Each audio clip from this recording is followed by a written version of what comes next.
जालना वक्फ property ही मुस्लिमांची धार्मिक property आहे, परंतु भाजपा हे मानायला तयार नाही। लाखे पाटील। वक्फ सुधारणा कायद्याच्या विरोधात जालन्यात गुरुवार रोजी रात्री 9 वाजेच्या सुमारास मुस्लिम पर्सनल लॉ बोर्डच्या वतीने परिसंवाद कार्यक्रमाचे आयोजन करण्यात आले होते। यामध्ये वक्फ म्हणजे काय, वक्फ संशोधन कायद्यामध्ये काय सुधारणा आहेत, या कायद्यामुळे लाभ कुणाला व हानी कुणाची होणार इत्यादी बाबींवर सत्य जाणून घेण्यासाठी वक्फ संशोधन कायदा म्हणजे वाळवंटातील जलभ्रम या शीर्षकाखाली परिसंवादाचे आयोजन करण्यात आले होते। ज्या पद्धतीनं 2 दिवस संसदेमध्ये चर्चा चालली, तर जसं आपल्या सगळ्यांच्या माहितीसाठी अनेक लोकांना माहित असेल, एकही दिवस एकही मिनिट देशाचा पंतप्रधान संसदेमध्ये उपस्थित राहिला नाही किंवा विरोधी पक्षाने जे काही आक्षेप याच्यावर उपस्थित केले 40 पेक्षा जास्त, त्याचं उत्तर देणं हे देशाचा पंतप्रधान म्हणून माझी जबाबदारी आहे असंही नरेंद्र मोदी यांना वाटलं नाही। इतका बेफिकीर प्रकारचा पंतप्रधान या देशाला लाभलाय आणि हे देशाचं दुर्दैव आहे, हे या ठिकाणी मी आपल्याला नमूद करतो। पण प्रश्न फक्त मुस्लिम समाजाचा नाही, उद्या आज मुस्लिम आहेत, उद्या अल्पसंख्याक म्हणून बौद्ध असतील, ख्रिश्चन असतील, जैन असतील आणि त्यानंतर हिंदू धर्मातल्या जाती घटक असतील। पण पुलवामा झालं, अतिशय बलगाम, अतिशय दुर्दैवी घटना आहे। तो त्या दिवशी टॅगलाईन काय केली, उन्होंने धर्म पूछा, आणि यांनी काय आता कार्यक्रम केलाय, अभी जात पूछने के लिए गाव गाव जा रहे। उद्या जो आघात होणार आहे तो जाती जातीमध्ये जे लोक आहेत, आणि त्याची सुरुवात महाजन नावाच्या एका भ्रष्ट व्यक्तीने केली, की तो शरद पवारांची मुंज झाली का हे या ठिकाणी विचारतोय। म्हणून हा प्रश्न देशाच्या एकतेचा आणि अखंडतेचा हे या ठिकाणी लक्षात घेतलं पाहिजे।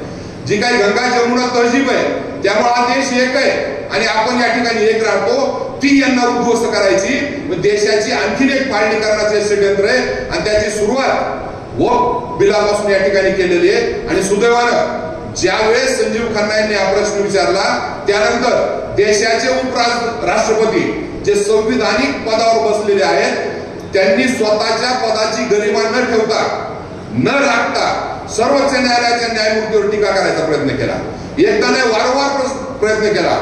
आणि भारतीय जनता पक्षाचं माझ्या भाषेमध्ये एक पिसाळलेला कुत्रा म्हणून निशिकांत दुबे आहेत, ते कुणावरही सोडले जातात, त्यांना त्यांचा जो काही हँडलर आहे त्यांनी बरोबर सोडला आणि सातत्याने सर्वोच्च न्यायालयावर टीका करण्याचा, लाईन सोडून टीका करण्याचा प्रयत्न निशिकांत दुबे यांनी केला, कारण की त्यांना सर्वोच्च न्यायालयाला लाईन मध्ये आणायचंय आणि हा काही वक्फ बोर्डाचा निर्णय तो आपल्या विरोधात जाऊ नये या दृष्टिकोनातून त्यांना मांडणी करायची।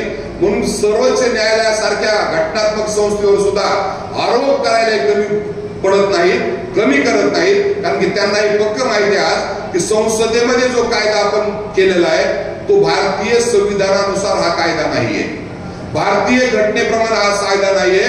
आणि जे काही बेसिक स्ट्रक्चर आहे केशवानंद भारती खटल्यामध्ये घालून दिलेलं, त्याचा हा पूर्ण व्हायोलेशन करणारा कायदा आहे, हा कुठेही टिकू शकत नाही। म्हणून आपल्याला माझी विनंती आहे की फक्त मुस्लिमांसाठीच हा काही या ठिकाणी केंद्र सरकार करतंय, हा समज डोक्यातून काढून टाका।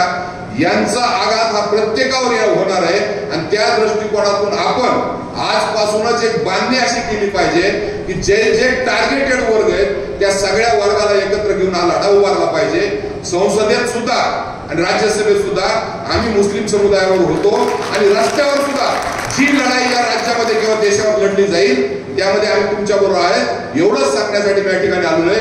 आजच्या महाराष्ट्र दिनाच्या आणि जागतिक कामगार दिनाची मी आपल्याला सगळ्याला शुभेच्छा देतो आणि आम्ही आपल्या बरोबर आहोत। आपण जी लढाई लढाल, मुस्लिम पर्सनल बोर्ड जर काही निर्णय देईल, तर त्यांच्या अनेक बैठका मी मुंबईमध्ये सुद्धा केल्या आहेत, तर त्यामध्ये आम्ही तुमच्या बरोबर आहोत, एवढंच या ठिकाणी मी सांगतो आणि थांबतो। जय हिंद, जय महाराष्ट्र।